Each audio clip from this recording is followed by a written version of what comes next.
It's such a joy to be with you, such an honor. When we talk about wellness, we have to ask ourselves, what do we even mean by wellness? What is our highest goal here? So many of us go to the doctor and we have our exams and the doctor says, great health. Numbers are right, blood tests are right, weight is right, this is right, that's right.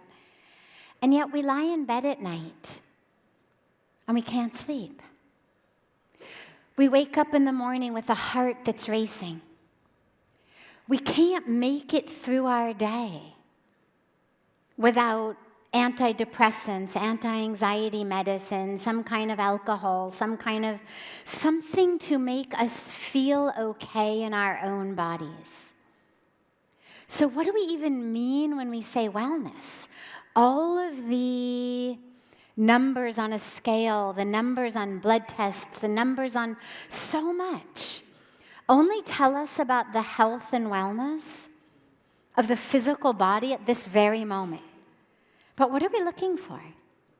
Are we looking just for the right numbers, or are we looking for something that at the end of the day, when we get into our beds, not only does sleep come easily, but that there's a sense that we are connected. There's a sense that our day was meaningful. A sense that there was a reason we got out of bed in the morning. A sense of joy. A sense of peace. As we move through the world and as we interact with people, is there a sense of aggression, of anger, of frustration, of jealousy, of competition? Or is there a sense of joy? That's what wellness is. Wellness is a sense of joy, peace in the body, in the mind, in the experience as I'm moving through my life. It's not just about numbers on a scale, numbers on a tape measure, numbers of a blood test. But we have to ask ourselves this. Is it just six-pack abs we're looking for? Is it just how many of a certain exercise we can do? Think about all of the Olympic athletes we hear about, or all of the famous athletes who can do anything, or all of the models or actresses who are suffering. Suffering depression, suffering anxiety, suffering drug addiction, suffering alcoholism, suffering so much. I come originally from Los Angeles. Spent the first 25 years of my life living, quite literally, in Hollywood. And what I saw was so interesting. People have everything. And yet, internally, they are not set. We've got all of the money, all of the physical health, tennis courts, swimming pools, personal trainers, this, that. And yet, without a few shots of something, nobody can go to sleep at night. Without an antidepressant, nobody can get themselves out of bed in the morning. This is where Mahatma Gandhi said so beautifully, what is the point of that fast speed that has no direction? And a lot of us in the world of wellness, there's a lot of speed around take this vitamin, take this supplement, have this smoothie, exercise like this, buy that, take this course, do this program. There's a lot of speed. But is there a direction? Where are we going with bodies that are healthier? What are we using them for? What are we doing in this life? Is there something more that we are looking for that a green shake can't necessarily provide? And this, when we think about wellness, is where we need to go. The word health in English comes actually from the root hal, H-A-L. Now, the root hal If you go back to the Old English, the etymology of it, it wasn't about your weight or your height or your body mass index or anything like that, how many crunches you can do. The word hal means three things: health, a vibrancy in the body; whole, W-H-O-L-E, wholeness. You cannot have health without an experience of wholeness. And in the root, there's even an element of spiritual connection, meaning what I call holiness. So health requires a sense of wholeness and even a sense of holiness. It doesn't matter what your religion is. It doesn't even matter if you are religious. But an awareness that I am not simply my muscles, my bones, my blood, my organs, but that actually there is something that flows through me, that also flows through you, that also flows through the universe. That experience of holiness. Now, we look at where we are today. We've eradicated all of that, or almost all of that was killing people last century. If you look at what people were dying from, whether it was from mosquitoes, whether it was from bad water or bad food, viruses, bacteria, we've eradicated almost all of it. And yet, what are people dying of now? Cancers, heart disease, autoimmune diseases. They're diseases of a system that has gone awry. It's no longer about bad water, bad food, you were bit by a mosquito, you were bit by a rat. It's now about your system is out of balance, out of awry. And autoimmune diseases that are skyrocketing the rates of. Literally, the body starts attacking itself. It no longer recognizes who I am. This is where we've gotten to today. We've achieved everything. We've acquired everything. We've earned everything. We've got all of the accessories. And yet our physical bodies are attacking ourself because we don't recognize the self. So what is the answer? The answer is to get reconnected, to come back into alignment. And this is the role that meditation plays in our life. Meditation is not just, I sit down in lotus posture, I close my eyes. Meditation is a noun, it's not a verb. It's about who you are and how you are. Not just about what I do from 6 a.m. to 6:20 or 5 to 6 in the morning. It's actually about how I am and about that connection. Because meditation brings health in the mind. And when there's health in the mind, that is the beginning of the actual real health in the body. Stress that every one of us is suffering from these days is actually the greatest contributor to all of the things we're now dying of. It's in our minds. There's a beautiful teaching in our scriptures that says, Man eva manushyanam karanam bandhamokshayo. And it means the mind is the key. It is the key to your bondage. It is the key to your freedom. And it is the key, my sisters and brothers and friends, it is the key to your health. And if you don't believe me, I'll give you just one example. Time is really short, but one example, my favorite example actually. More than 50% of people who have had a limb amputated, an arm, a leg, more than 50% of people who have had that limb amputated have pain in a limb they no longer have. Now think about that for a moment. I've lost my arm. It's been amputated. But I have pain in my arm. It's what neurologically we call phantom limb pain. How is that even possible? But more than 50% of people have it. Look it up online. Now the question becomes, how can an arm I don't have hurt? Because the pain is not in my arm. The pain is in my mind. That doesn't mean it is your fault. It doesn't mean you are crazy. It doesn't mean you are stupid. It doesn't mean you're a mental case. It doesn't mean any of those things. What it means is the mind is the most powerful tool we have. Everything that exists in our world, including something as basic and seeming physical as pain in my arm, is actually in my mind. Which means the work we do must be in the mind.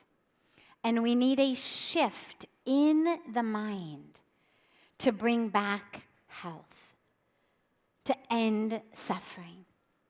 And this is what I've come to term a shift from the Hollywood way of thinking to the Himalayan way of thinking. My memoir is called Hollywood to the Himalayas. But it's not just my physical journey. It's not just the story of a 25-year-old, young Jewish woman who had graduated from Stanford and was in the midst of a PhD in neuropsychology, who comes to India with a backpack and ends up staying for what's now been more than 26 years. It's not just the physical journey. It's a shift in the mind that is actually for everyone. And that's why I share it with you today. Because the Hollywood way of thinking says you are your body. You are its size, its shape, its color, its bank account, its career, its title, its followers on Facebook. You are its history, what has happened to it, where it has gone. You are what it has done. You are its relationships.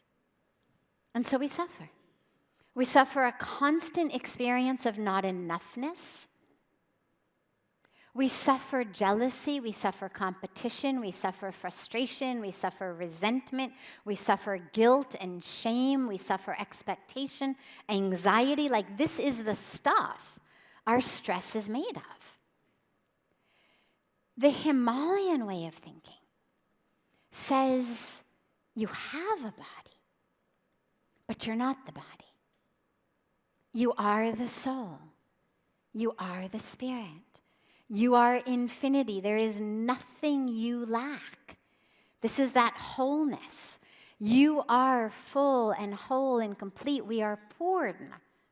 This is what the mantras in our scriptures teach us. We are Purna, full, whole, created not just by the Creator, but of the Creator. And meditation is that. Meditation is not about becoming something new. It's about letting go of that which is not.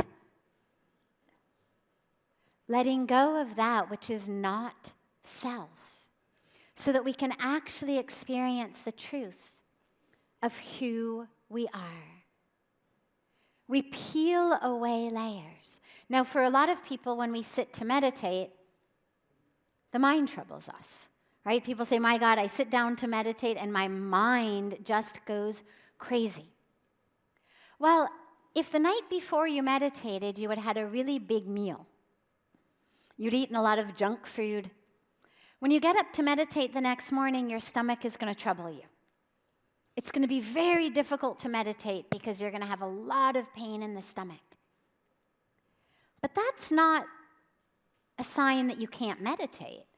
It's a sign that you need to stop feeding yourself junk food that's causing distress in your stomach. In the same way with the mind. We are feeding our mind junk thoughts. Junk thoughts that say you are what you look like. You are your size and your shape and your color and your history and your bank account, your career. We are feeding ourselves junk thoughts that are constantly pulling us back into jealousy, into feeling not enough, into competition, into desires, into fear. So when we feed our mind that and we sit to meditate, our mind pains us the same way that our stomach pains us after a bad meal. So the lesson is not, oh my God, I can't meditate because of my mind, but to stop feeding the mind junk.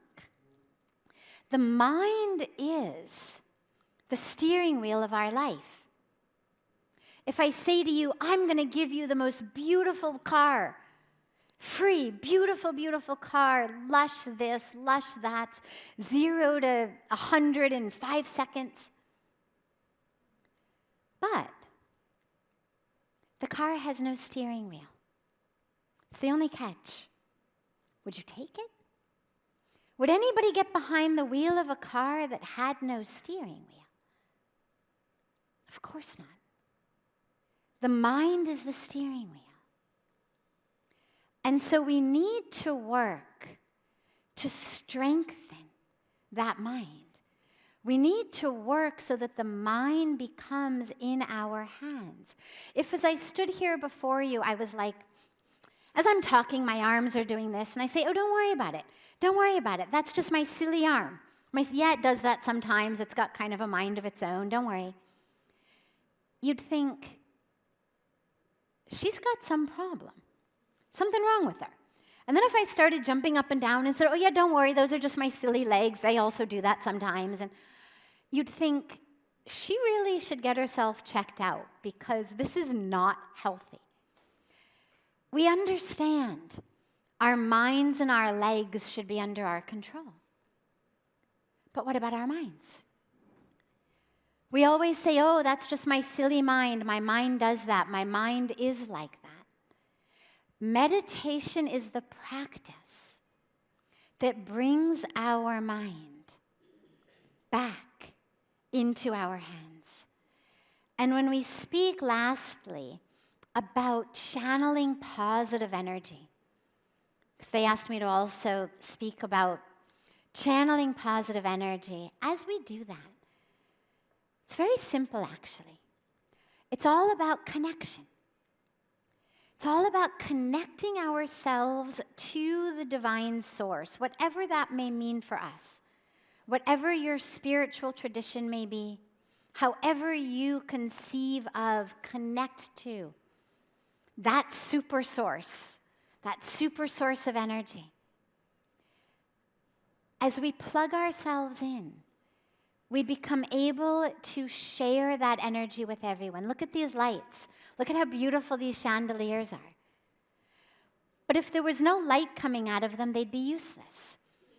If you have a lamp that's got a lamp shade that's made out of diamonds and gold, and it's gorgeous, but there isn't actually a cord that allows you to plug that lamp into the wall so it never can give you any light, would you buy it?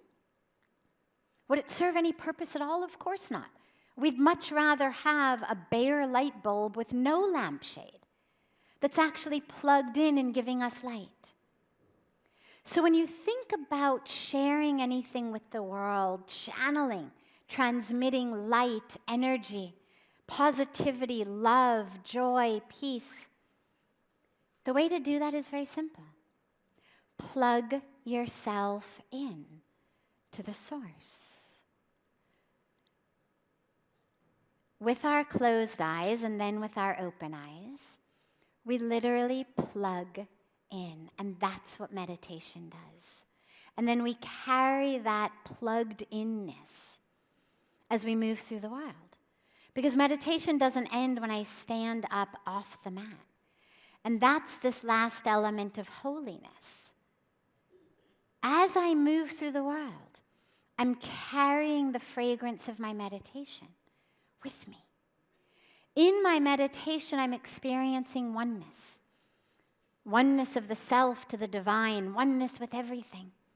We chant, so hum, I am that, or aham brahmasmi, I am the divine. But when I open my eyes and stand up out of my meditation, I've got to be able to see that in my family members, in my employer, in my employees, in the lady who checks me out at the grocery store. To be able to see that oneness in all and to keep remembering it in myself, that is holiness. And so allow yourself every minute of every day to stay connected. And take care of the body. Hindi mein hum kehte hain, sharir ek mandir hai. It's a temple. Take care of it by all means. But remember, the mind is the steering wheel. The mind is the source of that stress that trickles out and causes all of that we're suffering from. And I want to conclude with just a really quick demonstration for you all. Because when most people meditate, whenever I teach meditation, people always say, I want to hear Om. I want to hear my divine voice, but it's not there. I close my eyes and I don't hear Om. I don't hear a divine voice. I don't hear that sacred sound that I should be hearing. So here's the demonstration. Right down the center of this room, we're going to divide the room in two. If you're on this side of the room, you're group 1. If you're this side, you're group 2. So if you're group 1, raise your hand. Everybody, raise your hand. This side, group 1. Great. Raise your hand if you're group 2. Great. Now, group 1. Your job is very simple. Your job is to chant Om. Okay? So let's practice. Just group 1.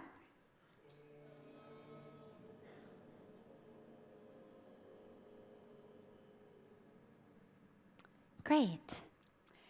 Group 2, your job is to make as much ruckus as you possibly can. Now, as much ruckus. I realize we are in a beautiful program. Nonetheless, everyone will bear with us for just 15 seconds. You people, your job is just to make as much senseless noise as you possibly can. 1, 2, 3, go. That is not ruckus. Come on. We need some kids in here. Come on, show me the ruckus. Feel free. Okay. So you both know what to do. You both sides were a little shy, but that was just your trial. Now, if my hand is raised on your side, it means you should be doing what I've told you to do. If the hand comes down, it means you stop. So if the hand goes up here, you're going to make all kinds of noise. If it comes down, you're going to stop. Similarly over here, all right? So we begin with both of you together.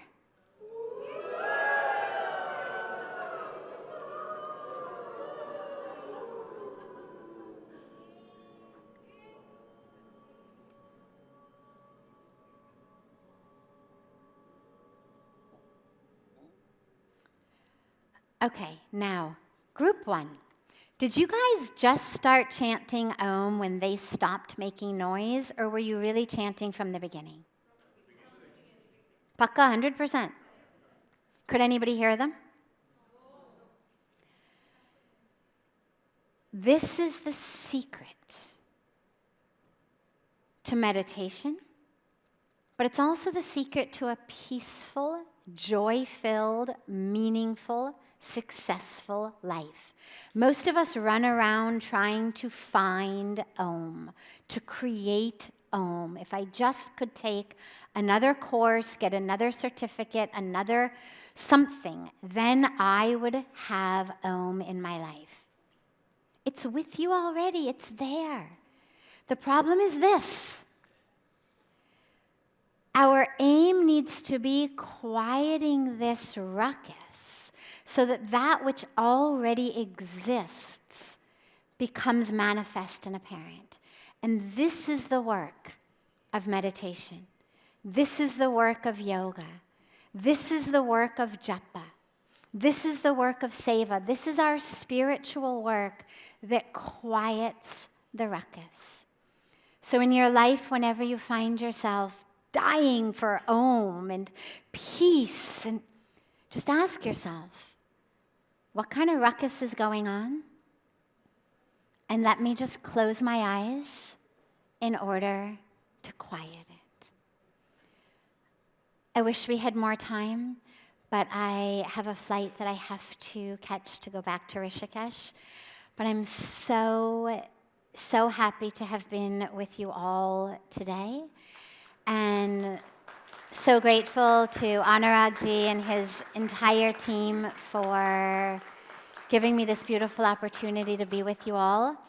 And look forward to hopefully welcoming you all on the banks of Mother Ganga in Rishikesh, where we can come and you should have your next event at Parmarth Nikethan with us in Rishikesh. We have a common friend, Ken Honda. Oh. Ken was at your ashram. Of course. He spent a week with me in Delhi. He's a good friend of mine. Great Wonderful. Guy. His daughter was there. And Ken is, for those who don't know, he wrote this best-selling book in Japan called Happy Money, which is across the world, 9 million copies. And he's a Virgo too, like me, Mickey, and my daughter. But, Sadhviji, मेरा एक प्रश्न है और एक मेरा आपसे आग्रह है. One is a question and one is a request. My question is like, I'm 50 years and 7 months young. I've lived all my life in a certain way. I work, I overeat, I don't do enough movement. But I'm very conscious and I follow some of the things you say. How can I reverse some things? Is it reversible? Absolutely. You can't rewind life. Where you are right now is what you could consider your destiny. This moment, the fact that you are here, is the sum total of all of your past karmas. Past in this life and in past lives. They've brought you here to this moment. You cannot rewind, you cannot go back. However, that which you do in this moment is the of that which is predestined for you next week, next month, next year, next life. So if there are aspects in your life today that are not in alignment with full wellness of body, mind, spirit, community, world, plant new seeds. Engage in new karmas, new actions that are going to have new repercussions and bring new trees and fruit to your world an hour from now, a week from now, a year from now. So ageless body, timeless mind is possible. We have a beautiful mantra in which we chant Asatoma Sadgamaya Tamsoma Jyotirgamaya Mrityorma Amritam Gamaya. Now, Amritam Gamaya, this agelessness, we say, lead us from untruth to truth, from darkness to light, from death to immortality. Now, immortality does not mean an ageless body. The body is made of nature. Nature has different rules. Our body abides by those rules of nature.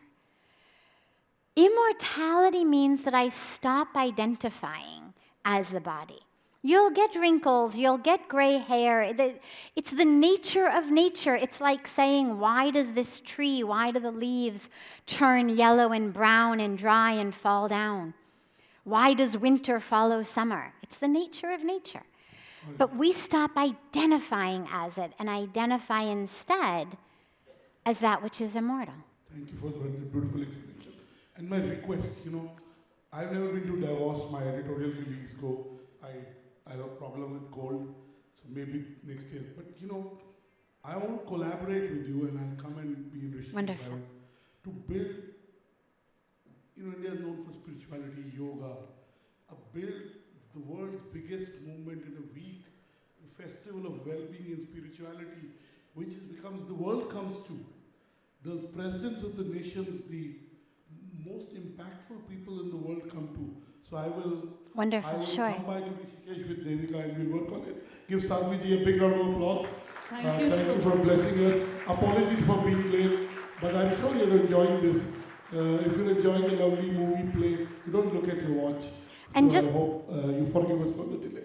Just lastly to mention, since we knew in advance when things were running late that I wasn't going to have time to sign books afterwards. So I actually signed a bunch of books before coming in. So the team from JICO has Hollywood to the Himalayas right outside, and I've just signed them before coming in. So those are all there for people who want more than I was able to share in this short time.